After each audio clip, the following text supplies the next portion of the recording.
현대의 기술이 참 대단히 많이 발전을 했습니다.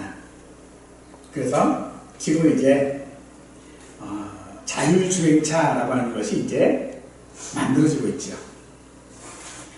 자율주행차, 말 그대로 사람이 운전을 하지 않아도 알아서 가는 자동차. 참 편리하겠죠. 이미 중국이나 미국 같은 데에서는 지금 이 기술을 상용하고 있다라고 얘기를 해요. 근데 우리나라도 이미 이 기술은 충분합니다.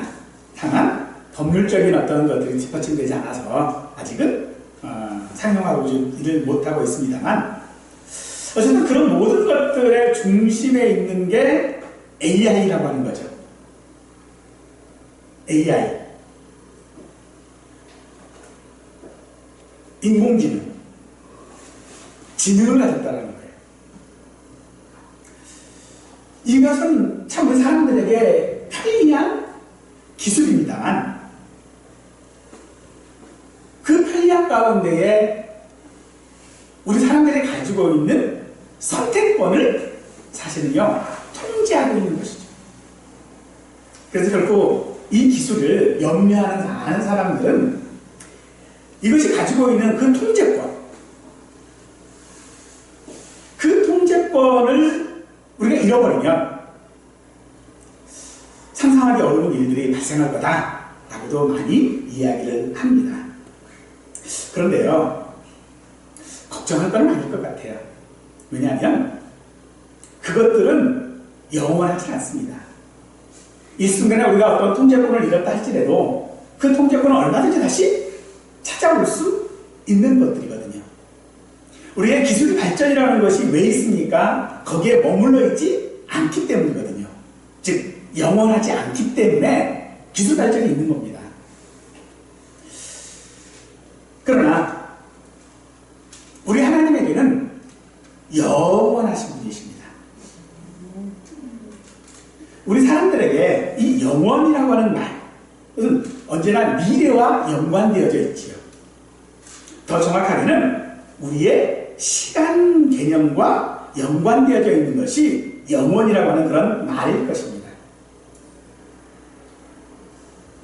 그러나 우리가 믿는 하나님은 시간 밖에 존재하시는 분이시고 시간의 한계에서 벗어나 있으시기 때문에 그 시간에 얽매이지 않으십니다. 따라서 하나님은 어떤 사실을 알 때에 하나하나씩 어떤 순서대로 아시는 것이 아니라 모든 것들을 단번에 아십니다. 우리는 이것을 하나님의 영원하심이라고 하고, 지난 시간에 이야기한 것처럼 그것을 전지하심이라고 이야기를 하는 것이죠.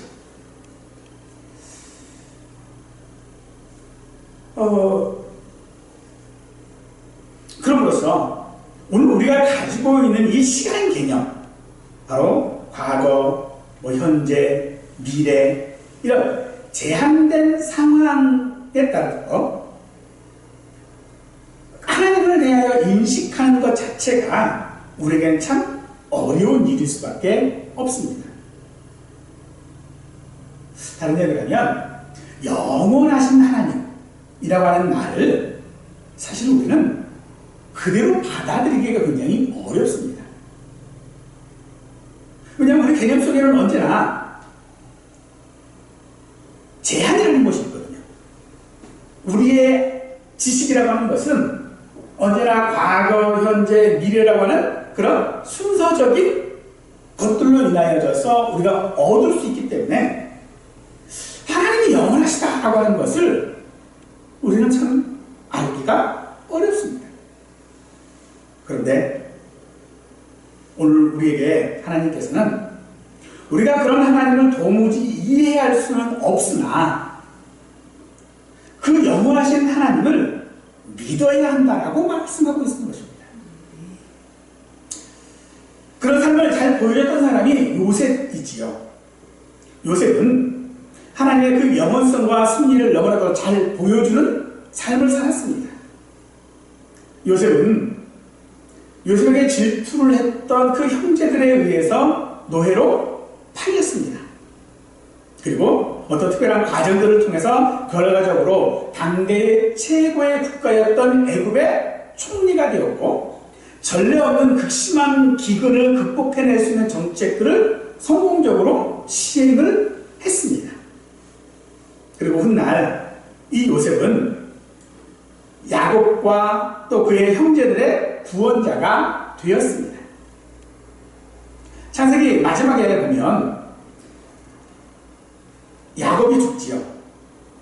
야곱이 죽은 후에 요셉의 형제들은 요셉이 자신들에게 복수할 것, 즉 자신들이 요셉을 죽이려 했고 또 노예로 팔았고 한 그런 일들 때문에 복수할 것을 굉장히 두려워했습니다.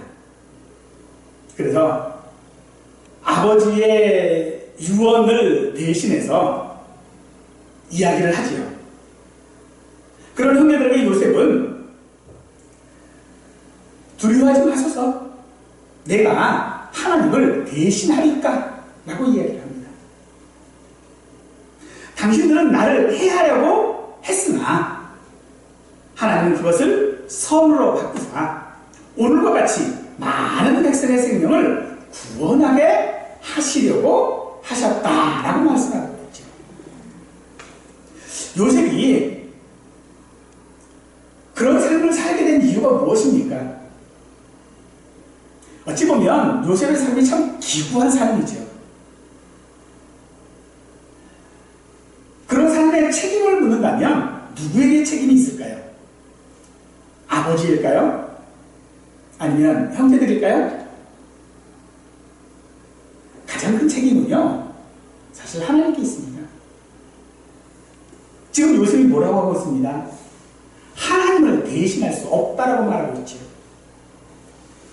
그런데 지금 여기서 하나님께 책임이 있다라고 하는 말은 하나님이 영원하시다라고 하는 말입니다.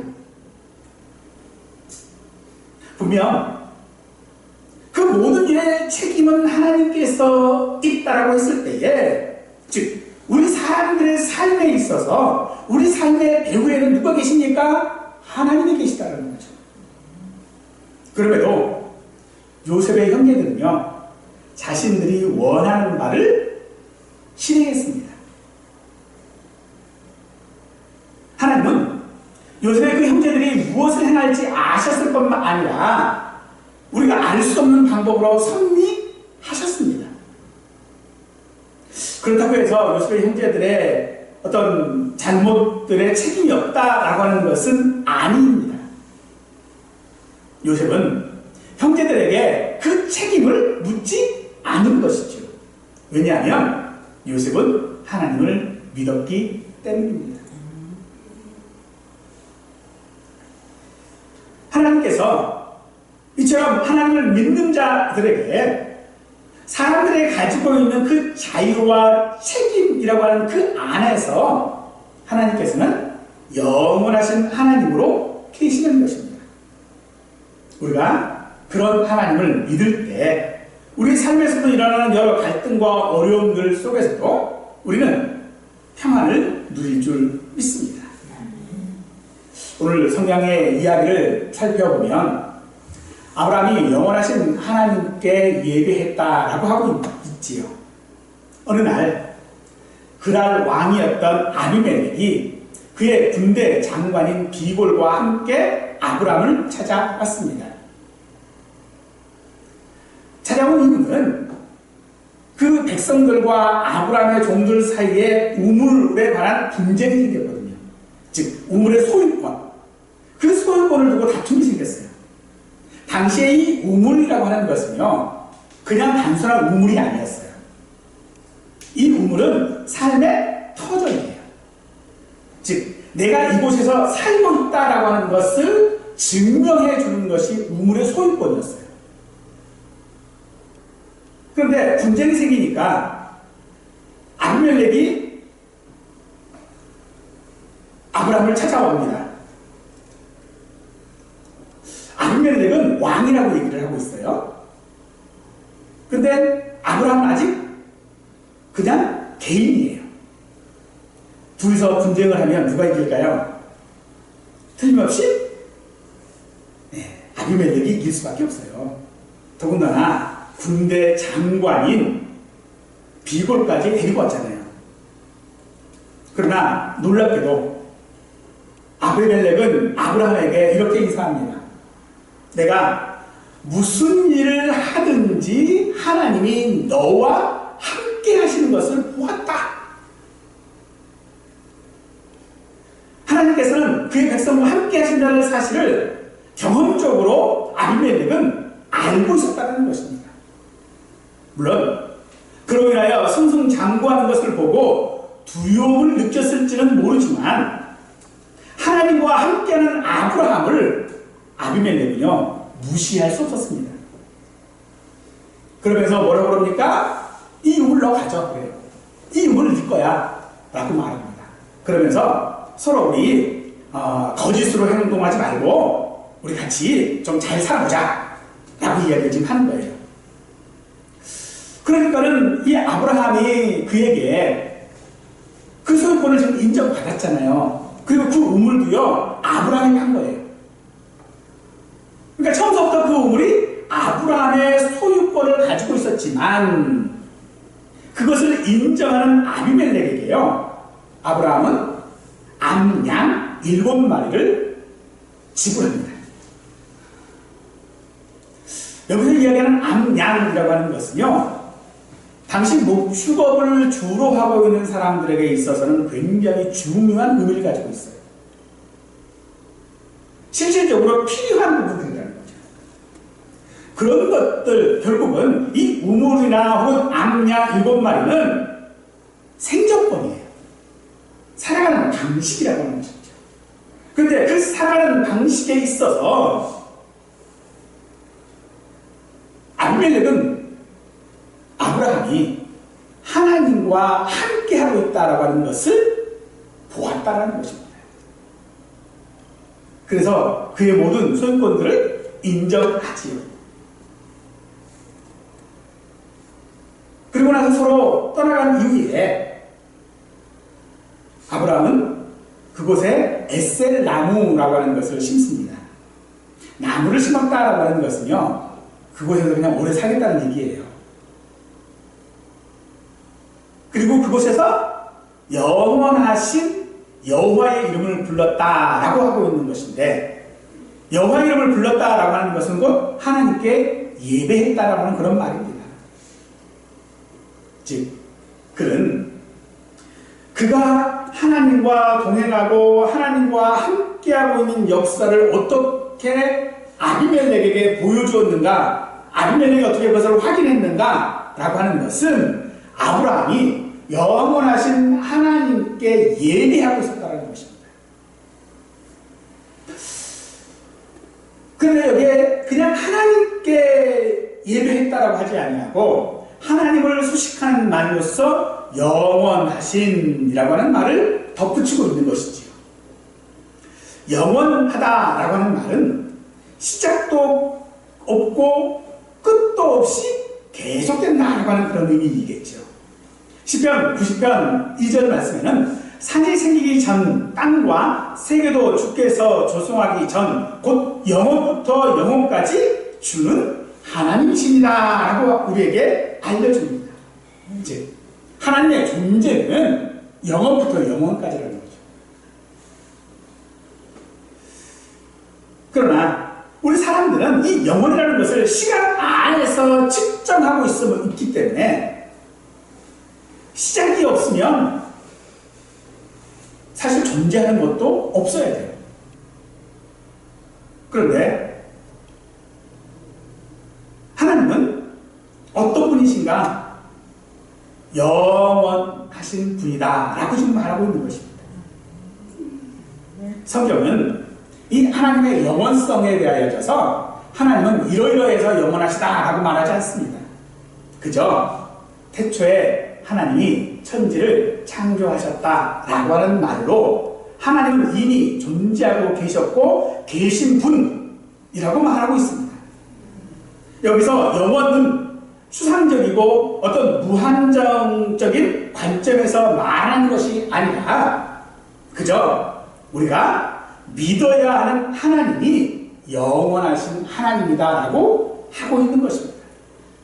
그러므로 사도 요한은 계시록에서 여호와라고 하는 이 이름을 말할 때에 이제도 계셨고 전에도 계셨으며 장차 오실 이라고 말하고 있습니다. 이 말은 하나님의 본질과 존재를 가리키면서 어떤 시간상의 순서를 의미하는 과거, 현재, 미래의 의미를 함축하면서도 그것이 영원한 존재다라고 하는 것을 말하고 있습니다. 그러므로 결국 아브라함의 삶뿐만 아니라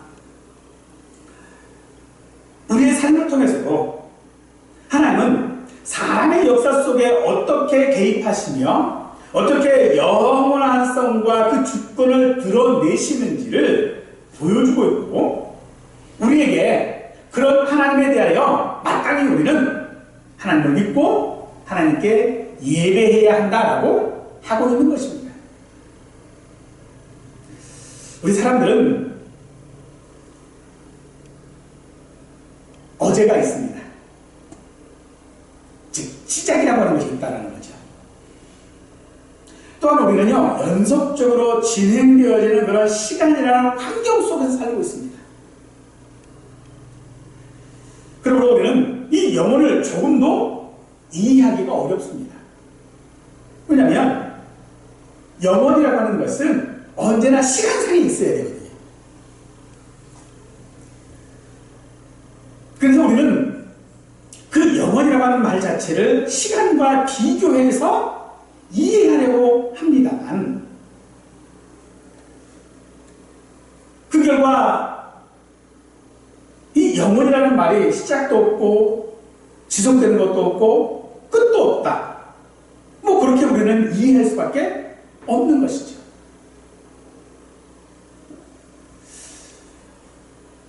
결국 그렇게 됨으로써 오늘 우리는 하나님의 그 영원성에 대해서 잘못 이해하게 되어집니다. 하나님에 대해 생각할 때는 언제나 시간과 관련해서 그 시간과 유사한 것들과 영혼을 비교하는 것을 통하여 하나님에 대해 생각하게 되는데, 사실 우리는 그런 방식을 배제해야만 하나님을 믿을 수 있습니다. 우리가 시간을 따라 움직이는 존재이죠. 과거를 기억하고 또 현재를 살아가면서 우리가 미래를 예측합니다. 하지만 영혼은 그렇지 않습니다. 하나님의 존재는 그 어떤 시간적인 연대도 없고, 그렇기 때문에 이 영혼은 바로 하나님의 존재 그 자체라는 것이죠. 그래서 성경은 언제나 하나님에 대하여 일컬을 때 영원하신 하나님이라고 하는 것입니다. 그러므로 우리는 우리의 개념과 하나님의 시간 개념을 분리해서 생각해야만 합니다. 그런데 이 분리하기가 참 우리에게는 어렵습니다. 다니엘서 7장 9절 말씀을 보니까 다니엘이 하나님에 대해 말씀하실 때에 예적부터 항상 계신 이라고 말하고 있어요. 예적부터 계신 이. 그러나 이 말은 시대를 초월하시는 하나님이라고 하는 말을 말하는 것입니다. 하나님이 영원하시다면 그 어떤 시간도 하나님의 존재와 성품에 영향을 끼칠 수 없고 하나님의 어떤 변화들을 가져올 수 없다는 것이죠. 따라서 영원하신 하나님의 완전한 지식에 그 어떤 영향도 줄 수 없습니다. 하나님은 그렇기 때문에 어떤 새로운 것들을 배워야 하거나 잊어버리시거나 어떤 시간의 흐름들 가운데서 지식을 더하거나 덜하게 하는 그 어떤 것도 없다는 것입니다. 왜냐하면 하나님은 그 모든 사건들을 여전히 시간 안에서 이미 보시고 그 시간 안에서 행하시는 분이기 때문입니다. 하나님의 영원하심이라고 하는 것은 결국은 그 시간 시간 자체도 스스로 존재하는 것이 아니라 하나님의 능력에 의하여 존재하시는 것이기 때문에 하나님의 영원하심이라고 하는 것은 그저 우리가 끝도 없다, 시작도 없다, 알파와 오메가다 이런 말로 이해하기가 어렵다라는 것입니다. 그러면 무엇을 우리에게 말하고 있는 것입니까? 우리에게는 그저 하나님을 믿으라는 것입니다. 그 믿음조차도 하나님께서 우리에게 주시는 은혜인 줄 우리가 믿습니다.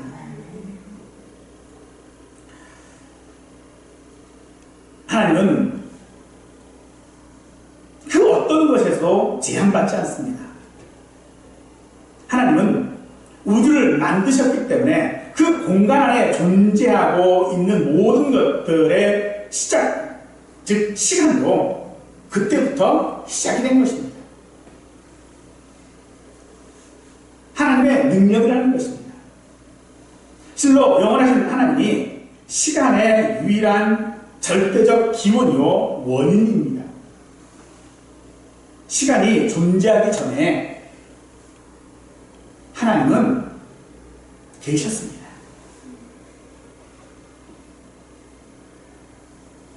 어떻게 하나님이 그렇게 계실 수 있을까요? 시간도 공간도 없는데 하나님이 계시다? 우리의 이해 가운데는 도저히 이해하기가 어려울 수밖에 없는 것이죠. 우리는 간혹 그런 이야기를 하죠. 하나님께서 나를 선택하셨다라고 얘기를 하면 선택 교리를 얘기를 할 때에 나를 창세 전에 아셨다라고 얘기를 해요.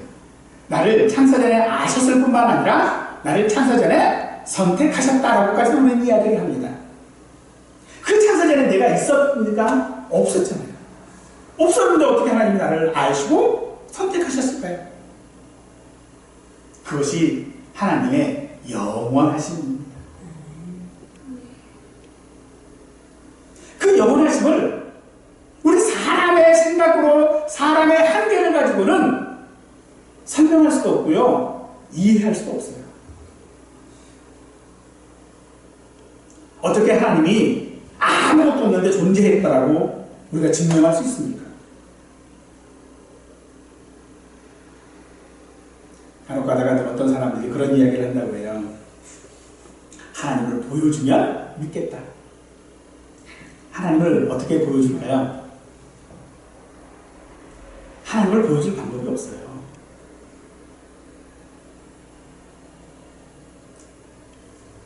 하나님은 우리의 이상, 그 이상에 계시는 분이시기 때문에 우리가 하나님을 보여줄 수가 없어요.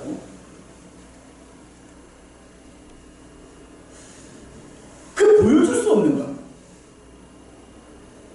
요즘엔 카메라 성능들이 참 좋아가지고요. 사진이 굉장히 잘 찍힙니다. 그럼에도 우리 눈으로 보는 것만큼은 못합니다. 정말로 아름다운 광경들을 내가 보았을 때에 그것을 전달할 수 있는 방법은 우리로서는요, 사진밖에 없어요. 그런데 그 사진이 내가 본 것을 다 전달할 수 있습니까? 없어요. 그럼 어떻게 증명할까요? 네, 증명할 방법이 없어요. 이 땅에 어떤 장소라면 그 장소에 데려가면 되겠지만 그 시간, 그 장소도 시간에 따라요 달라져 버립니다. 그 달라져 버리는 그 시간들 가운데서 어떻게 내가 본 것을 전할 수 있느냐, 어떻게 말할 수 있느냐, 증명할 수 있느냐? 없습니다. 하나님도 마찬가지입니다. 그러면 우리에게 남는 건 뭡니까? 그 하나님을 믿는 것밖에 우리에게는 없습니다. 저 사람이 어디 가서 어떤 것을 보았다라고 이야기를 할 때에 그 사람을 믿지 못하면은요, 그 말은 다 거짓일 수 있습니다.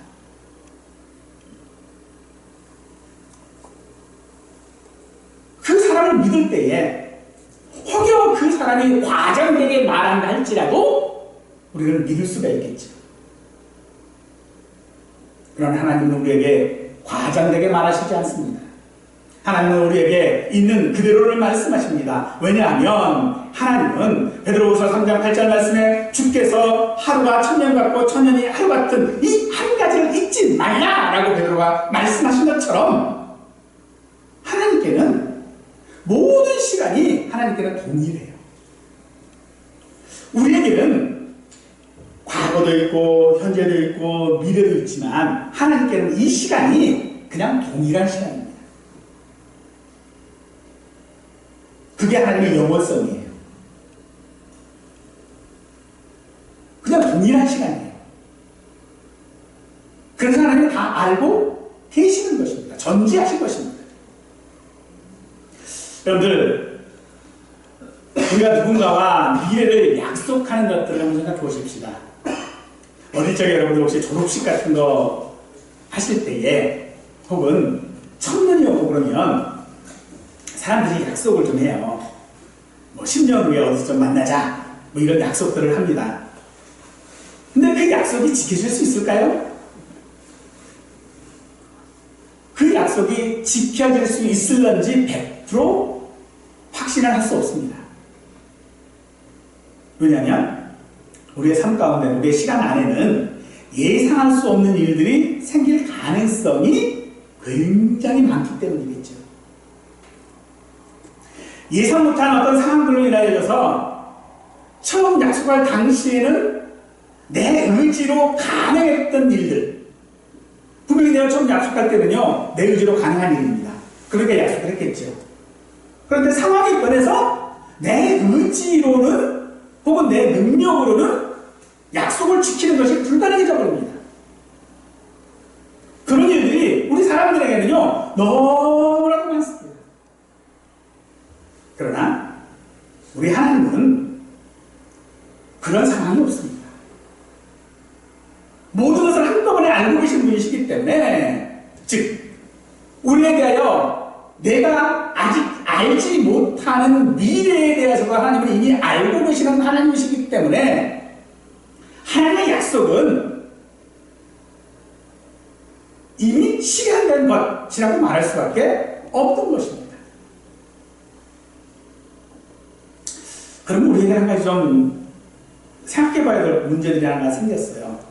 그것은 우리의 미래를 하나님께서 다 알고 계시다라고 한다면 우리의 미래는 이미 정해진 것 아닐까요? 이미 정해져 있는 미래. 흔히 사람들에게는 운명. 정해졌다면 하나님은 우리의 믿음의 대상일 수가 없습니다.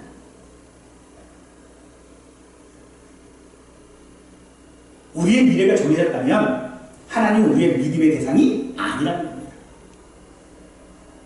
단지 우리는 로봇이고 AI일 뿐이에요. 각본대로 뿐인데 우리의 삶이라면 우리에게는 자유의지도 없고요 선택권도 없는 거예요. 그런데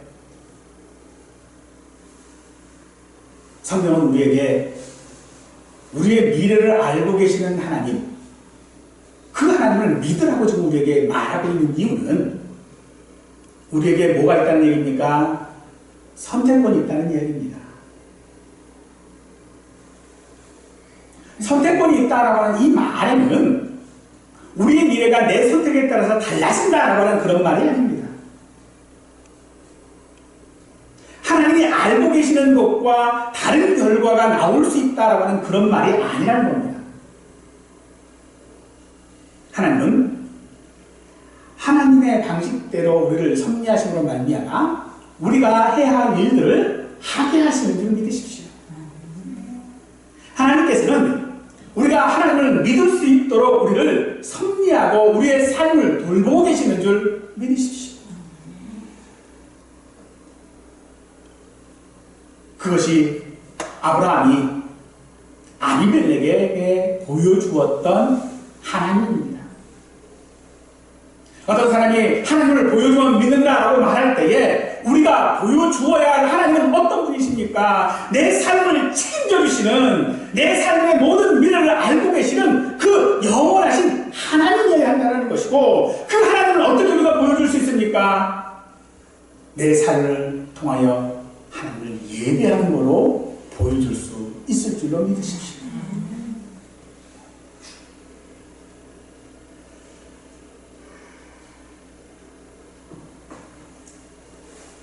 우리는 우리의 그 미래를 아시는 하나님,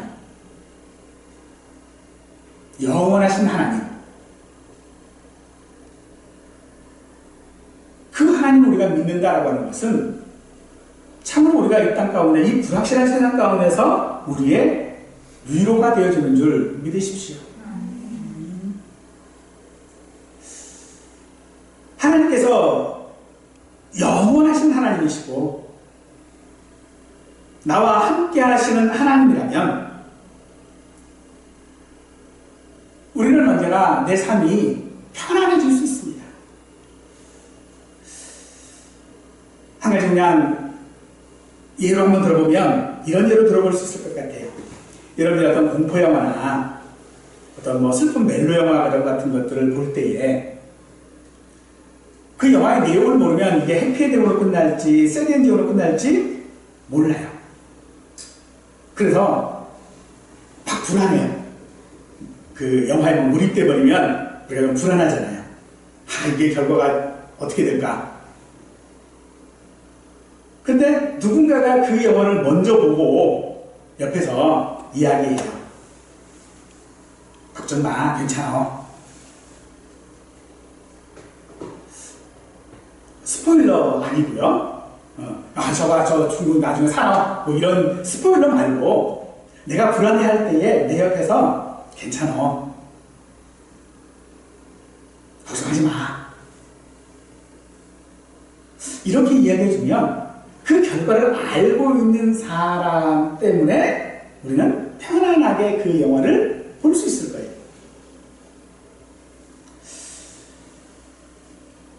그것처럼 하나님의 영원하심을 믿는다라고 하는 것이 그래서 우리에게 위로가 되는 겁니다. 내 삶의 마지막을 다 알고 계신 하나님이시잖아요. 그 하나님께서 내게 그렇게 말씀하셔요. 너 이거 네 끝은 이렇게 될 거야. 그건 스포일러예요. 하나님은 우리에게 우리의 삶을 스포일러하지 않으십니다.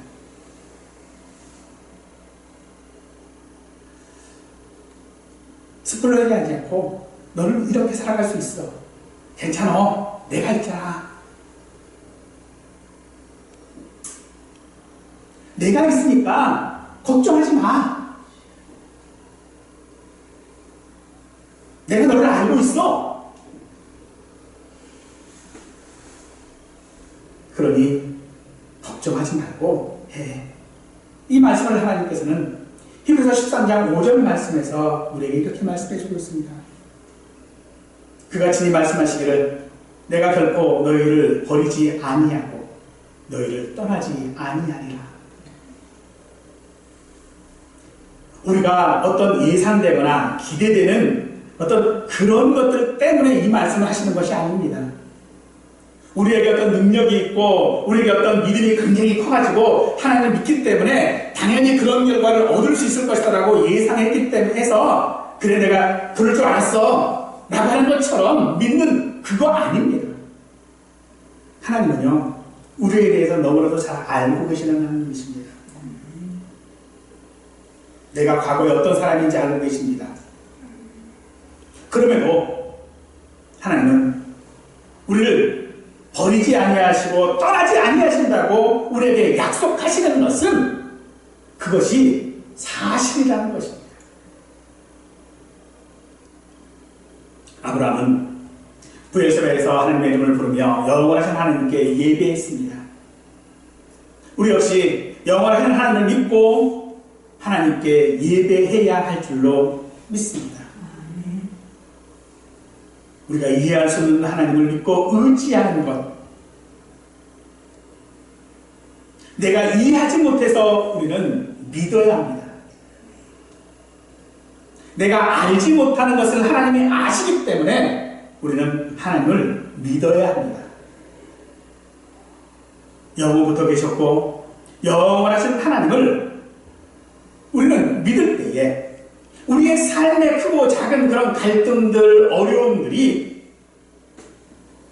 결코 우리에게 고난이 아니라 알고 계신 하나님이 함께 하시기 때문에 우리는 평안함을 누리며 살아갈 수 있을 것입니다. 사랑하는 성도 여러분, 우리가 믿어야 할 하나님은 우리에게 영원하신 하나님, 우리가 예배해야 할 하나님은 영원하신 하나님이라고 성경은 우리에게 알려주고 있습니다. 그 하나님을 믿으실 수 있기를 축원합니다. 영원하신 하나님이 나를 떠나지 아니하시고 나를 버리지 아니하시고 나와 함께 하시겠다라고 하는 그 약속이 우리가 하나님을 믿을 수 있는 근거이자 또한 우리가 예배하는 이유가 되셔서 그 삶이 하나님을 보여주는 우리 삶이 될 수 있기를 간절히 축원하겠습니다.